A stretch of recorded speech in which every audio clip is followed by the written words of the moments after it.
The other reason for this video is to talk about an upgrade I've just done. We'll see if it's really an upgrade, hopefully. The original plan was to... I always knew the Antelion Evo was a little bit on the dark side, and it was clear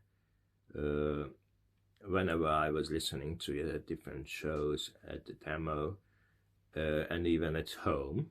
But I could pretty much tweak around it with speaker positioning and cables, changing cables and stuff.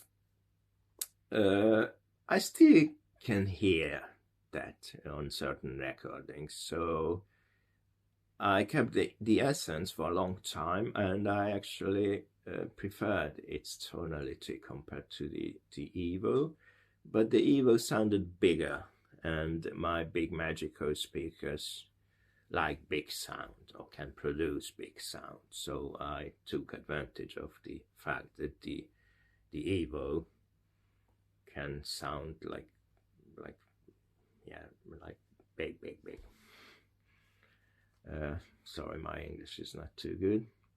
So the revelation just came out when I bought the Evo, and the plan was to upgrade when it's really out, so it's available for sale, to upgrade to that one, because they said it's gonna sound a little bit like the Essence. It's possibly the best of both worlds: big sound and right tonality. And then I've done something which is either that or something different, and I leave it up to you to guess in the comment section. I had the chance twice to listen to the revelation. The first time was in Munich, when I got exactly what I expected and more, or actually less, because I didn't really like what I heard. It was just what I was promised. Those leading edges were so steep that they hurt. They hurt my ears. They made the whole experience, the whole sound hard, like knocking, like almost like when an amplifier is clipping. So for some reason I can only blame the speakers. They used these EOS 5 speakers, and I think they might have been too small. They should have used these huge Gryphon speakers called Condos or something like that, or Trident. But I even talked to the guys, and they said that this EOS 5 is the top model for them, even though there are those huge ones. I don't know, they might target a different market with them. I don't know. And also even the previous one, the Pantheon, is bigger. So I'm not sure. I might be completely wrong. I'm probably completely wrong. But my opinion is that these quick transients the amplifier sent to the speakers made the speaker trigger some internal resonances, or cause some kind of clipping. I don't know, but somehow the speaker might have not been able to cope with the amplifier, with the quick energy the amplifier sent it. I might be wrong. So the second time is a lot funnier. I'm at a show recently, and I listened to something I think is the Antelion Evo,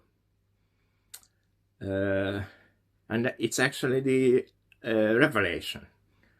But because the two look exactly the same apart from the three-dimensional badge on top of the Antelion revelation, I think it's the and I sit a little bit in the back. So, but I went back many times because I couldn't believe what I heard. So I think it's the Evo, and I find it sound like the Evo, dark sounding, like my amplifier in the beginning, which I managed to tweak around, but it's the typical dark sounding Evo sound. And even though it was the revelation, and it even made me conclude that, yeah, the best decision is to upgrade from the Evo, dark sounding Evo, to the revelation, because the Evo is way too dark sounding. And I made this conclusion because I found what I think was the Evo too dark sounding, but it was the revelation. So I wanted to upgrade to something that I was listening to, and it was just as dark sounding as the Evo, because I didn't know. So it might just confirm that our whole world, the whole audiophile world, is non-existent. That it's all lives in our minds, because it's confirmation bias. It's also called that. So because my mind thought that it's the Evo, I heard this darkness.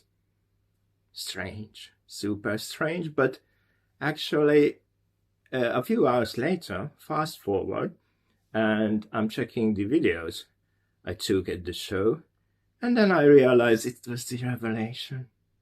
Anyway, it's quite revealing, the story about the revelation.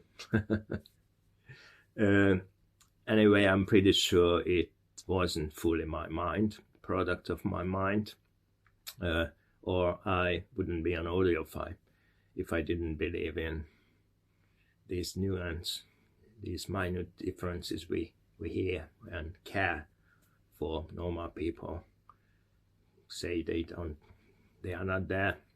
So I think it was just another system component. It wasn't the amplifier, or it wasn't right. The synergy wasn't right between the parts components used. But actually it was worth it for this story. And this is how the universe works. It throws these things at you just to make you question your whole world, your belief system. It's funny. So I just leave it up to you to guess in the comment section what my upgrade turned out to be. If you want some help, throughout my audiophile journey in the past 75 years or so,